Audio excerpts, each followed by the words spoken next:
রাসূল সাল্লাল্লাহু আলাইহি ওয়াসাল্লাম বললেন, গলায় তাবিজ ঝুলানো শিরক, মান তাআল্লাকা তামিমা ফাকাদ আশরাকা। কেউ যদি তাবিজ ঝুলায় তাহলে ও শিরক করলো।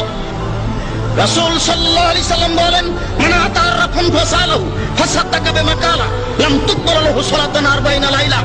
কেউ যদি কোনো গণকের কাছে যায়, তারপর গণককে কিছু জিজ্ঞাসা করে, আমার টাকা হারিয়ে গেছে দেখেন তো, বা এই জিনিস হয়েছে একটু দেখেন তো, তার বলা কথাকে যদি বিশ্বাস করে, আল্লাহর নবী বলেছেন 40 দিন তার ইবাদত কবুল হবে না।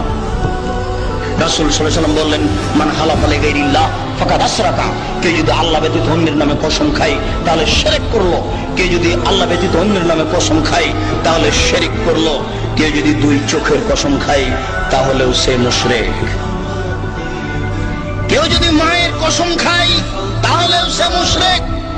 মায়ের কসম খাওয়া যায় না, কোরআন মাজিদে হাত রেখে কসম খাওয়া যায় না, মসজিদে ঢুকে কসম খাওয়া যায় না, ছেলের মাথায় হাত রেখে কসম খাওয়া যায় না, ছেলের মাথায় হাত রেখে কসম খাওয়া শিরক।